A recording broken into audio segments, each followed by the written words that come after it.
Well, maintenance is here, and the first of the final two Endwalker patches are right here. Let's go into them, and they're not that important, but they're still good to know what's going to happen so you can plan out how you're going to be going into Dawn Trail. Exactly. We'll get into more details on that. So first off, hi, Eagle Falcon here to talk about the patch notes. I've been doing this a bit here. So the first thing I want to cover is that on my Discord, I went ahead and actually did some basic research and figured out about what we can expect from these patches. I said originally that Savage Lockouts would be gone, Talia would be brought into the Alliance Roulette, but the Lockout is expected to remain, and the Tomestones of Comedy would have their weekly cap increased to 900, up from 450. Okay, here's what we actually got. So first off, one thing I didn't expect, an adjustment to how many of the Vesper Bay Aetheryte tickets you get. You got 40 before over these 3 quests. I use these tickets basically every single time on my alt Secret Cat. Okay. When I went through the first time, I didn't have this. I did not have Aetheryte tickets to Vesper Bay at all. Vesper Bay, if you don't know, that's where the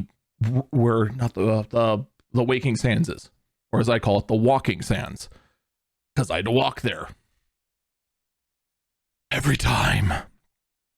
But that is now going up that over the course of 3 quests, you are going to get 99 of these tickets. You have no excuse anymore. You had no excuse before. 40 of them was obscene. Now you have 99. You will never run out. Ever.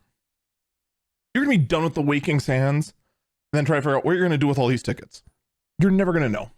It's ridiculous. But if you're starting off, you have those now. In addition, when completing certain visions in progress of the Island Sanctuary, players are now able to speak to the Felicius Furball to receive hints as to how they may be realized. So when you're on Island Sanctuary, you get quests. They're called visions. And before, you really didn't get hints, but it wasn't really all that hard to figure out. It basically boiled down to unlocking a new area by creating new tools, either for yourself or for another mammoth, or unlocking a certain building. Once you had the basics down, it was not hard to figure out. It did not take me long on Secret Cat. I haven't done it on Eagle yet, just because there was no reason to do it on stream. And I felt it wasn't going to be engaging content on stream, so my main doesn't have it done. Thus leading to the meme that my alt cat is my main cat, but I digress. In addition, the number of Allegan Tomestones of Comedy offered by completing 1 line of Chloe's Wondrous Tale has been increased from 50 to 300. Let me tell you something. Completing 1 line of Wondrous Tales is rough, because most of the time you're going to get 0. Selecting 50 of the cap tomes was stupid.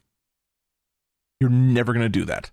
300, you might now do that, but you probably still won't. You're still going to go ahead and spend it on the bronze certificate that's actually going to get unique rewards. That's what you're going to do every time. But the fact that this was 50 before was an insult. 300, now it's debatable. Battle system, here's what changed.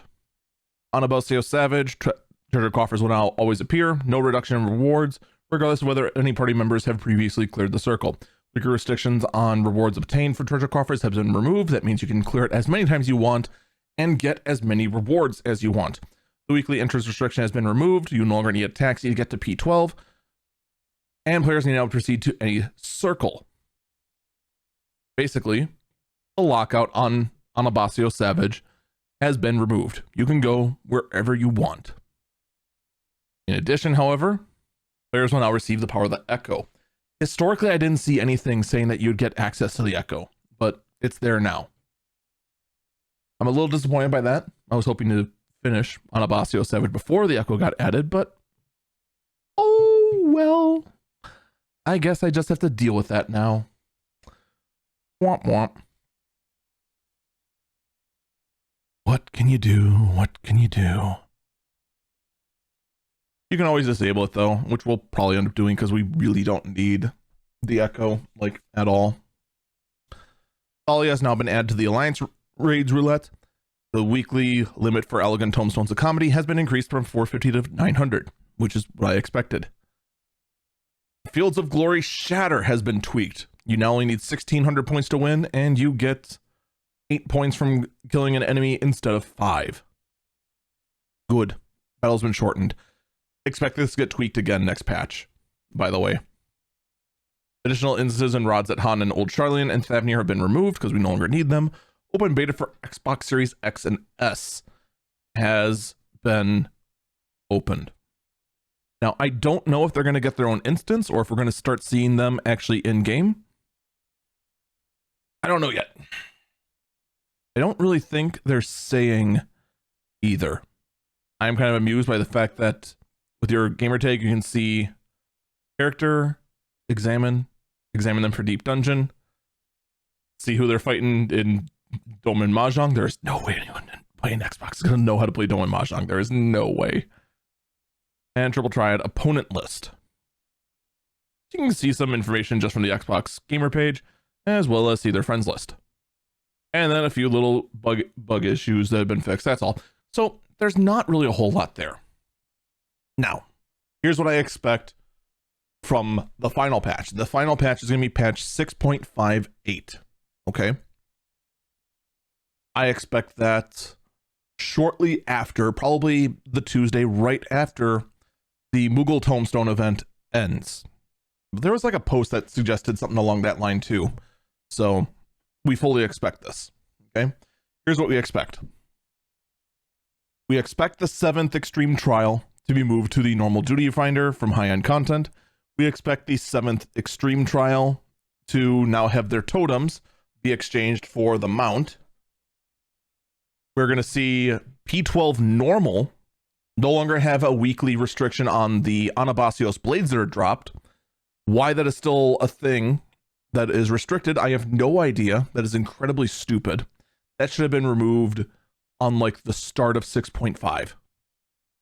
I'm sorry, it should have been. The fact that it's not is stupid. The fact you have to wait 4 weeks to get your 620 or your not your 620, your 650 weapon is silly. Especially since you can right now grind out your best in slot relic weapon in 2 hours. But you can't get your 650 weapon for 4 weeks. That's stupid. That is beyond stupid. But I digress. Anabasio Savage will now have the Echo. Now, one thing they mentioned is that the Echo would be 15%. So I wonder if I just missed in previous patch notes that the Echo is being added to Savage, and that Echo is then increased to 15% in this patch. I'm talking about 6.58. The Thalia lockouts will be removed, so you can go ahead and get that 650 gear basically at will. And also you can get the coins, which are much more valuable, that can go ahead and get your upgrade tokens to upgrade your 650 tome gear to 660. In addition, that is when you're also going to see the Divine Shine, which upgrades your tome weapon from 650 to 660 there as well. Realistically, this is just going to make your tome weapon dyeable, because if you're actually looking to upgrade gear, you really should just be going for your relic weapon and just get your 665 best in slot. Just saying it. And then we're also expecting a new Crystalline Conflict season, as well as some PvP tweaks. Do not expect your series to get reset. I think the current series, the actual Battle Pass rewards for doing PvP, that's going to stay the same until Dawn Trail. You have plenty of time. Don't panic. But that is how I predict everything's going to go based on what the patch notes said for Shadowbringers and for Stormblood.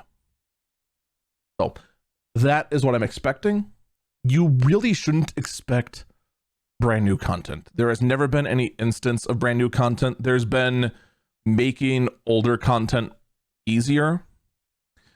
There was a lot of things involving the tweaking of Eureka and Bozja in Stormblood and in Shadowbringers alike. Maybe we'll see some tweaks to Criterion and variant dungeons. I kind of doubt we will. I mean, I'll just come out and say it. I plan on doing a whole video on this, but you notice how in the talk so far about what's coming in Dawntrail, they have been saying new variant dungeons. Now, I don't know if during an interview they said Criterion's going to be included as well, but there has not been a word about Criterion.